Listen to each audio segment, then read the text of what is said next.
guys, magluluto tayo ng shrimp na napakasimple lang. Igigisa sa maraming bawang na merong oyster sauce at saka itong sweet chili sauce. And then with lemon at saka yung cube na shrimp. Then konting pampalasa. Start na tayo. Lagay tayo ng konting oil. So, mainitan yung oil, isutay natin itong ating napakaraming bawang. Kapag brown na yung ating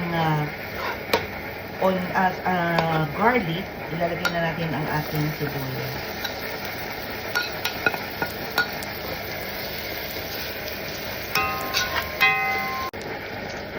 Pwede na natin ilagay yung ating shrimp or yung hipon.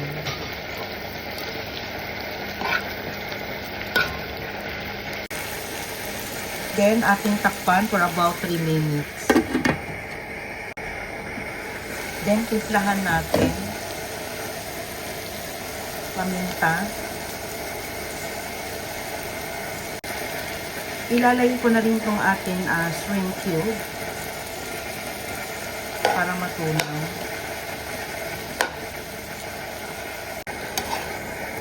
Ayan. Halos lahat na siya pula. Timplahan na natin to. Maglagay tayo ng konting oyster sauce. Ilagay na rin natin yung ating sweet chili sauce. Hinaluan ko lang ng tubig. Then, haluin.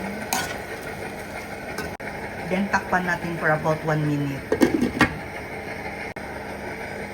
Then, tikman natin.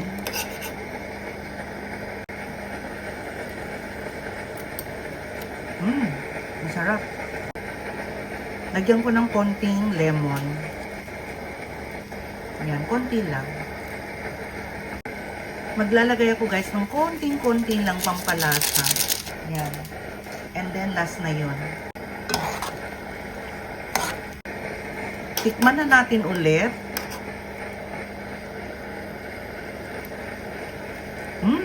Sarap. So okay na to guys. Iano na natin to, ihangon na natin sa apoy. So, eto na guys. Luto na yung ating hipon. Diba? Napakasimple lang pagluto. Nilagyan ko lang yung mga sobra-sobra nating mga oyster sauce at saka yung sweet chili sauce. Tapos, marami lang yung bawang. O, diba? Ang sarap! So guys, ano pang hinihintay nyo guys? Gayahin nyo na tong aking recipe. O, diba? So don't forget to like, share, and subscribe my YouTube channel, Summer Susie. Bye guys! See you in my next vlog. Bye! Kain na tayo guys. Sarap!